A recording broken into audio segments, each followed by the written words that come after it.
नमस्कार मित्रों, स्वागत है आपका। आज जैसा कि हमने आपको पहले बताया कि हम आज आए हैं नैमिष धाम भ्रमण पे।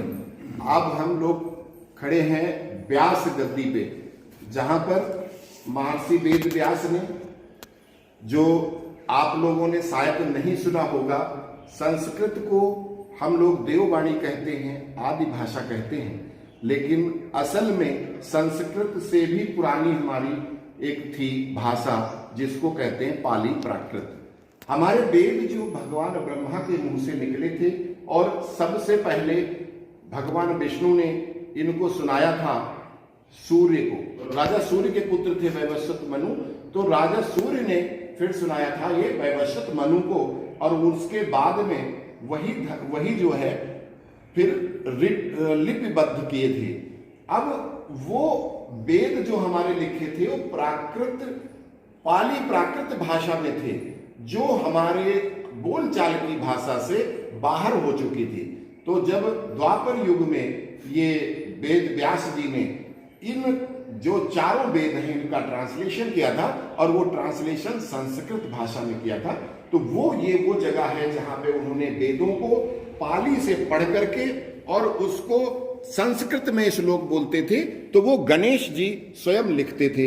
ये वो स्थान है, यहीं पर बैठ करके उन्होंने 18 पुराणों और 8 उपनिषदों की रचना की। ये वो व्यास गद्दी है।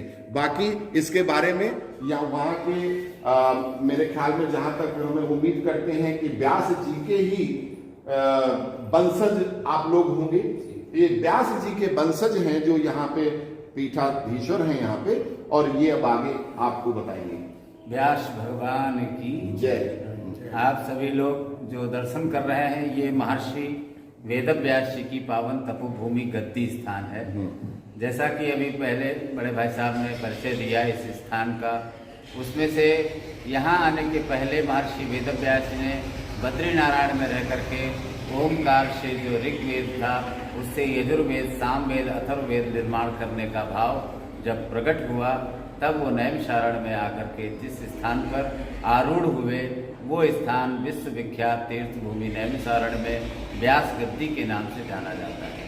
पहले ये फ्लैट भूमि थी, बराबर भूमि, जिसके ऊपर महर्षि वेद व्यास जी आरूढ़ हुए, विराजमान हुए, और उन्होंने वैशंपायन, अंगिरा, जैमिनी, पैल आदि शिष्यों को एक एक वेद दे करके वेद का ज्ञाता बनाया, और 6 शास्त्र, 18 महापुराणों का ज्ञान श्री सूत जी महाराज को और सुखदेव जी को प्रदान किया। सुखदेव जी ने राजा परीक्षित जी को सुखताल में 7 दिन में श्रीमद् भागवत कथा अमृत का रसपान कराया, जिसका और विकास करते हुए 1000 वर्ष तक निरंतर यज्ञ करके श्रीमद् भागवत आदि महापुराणों का ज्ञान श्री सूत जी ने नैमिषारण्य में दिया था। ये स्थान बाद को ऊंचा कर दिया उनके शिष्यों ने, जिससे कोई उस स्थान पर दूसरा पैर अधिक न रख सके, कोई बैठ न सके, क्योंकि ये पहले मठ मंदिर इत्यादि नहीं था। बराबर भूमि पर कोई भी अनाधिकृत व्यक्ति गलती से भी पैर यदि रख देता तो वो भूमि का अपमान होता, साथ ही साथ उस व्यक्ति को भी दोष और पाप लग सकता था। इसके लिए इसको कोनिकल शेप में परिणित कर दिया था।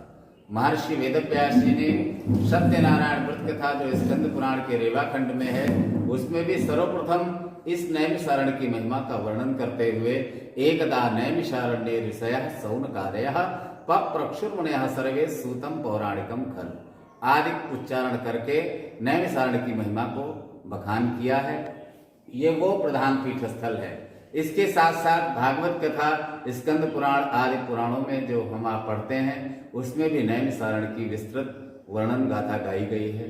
जैसे मानस में आप पढ़ते हैं बालकांड में तीर्थवर नैमिष विख्याता अति पुनीत साधक सिद्धिदाता, वैसे ही भागवत जी के प्रथम स्कंद के प्रथम अध्याय में 4थे श्लोक में नैमिषे अन्विष क्षेत्रे ऋषयः सौनकादयः शत्रम स्वर्गाय लोकाय सहस्त्र संवासः। ये वही पावन भूमि नैमिषारण्य में व्यास जी की गद्दी है, जिसपे हम आप अभी दर्शन का लाभ प्राप्त करके और देश विदेश में ये संदेश दे रहे हैं कि आप सबकी ये भूमि है, हमारे आपके पूर्वजों की भूमि है।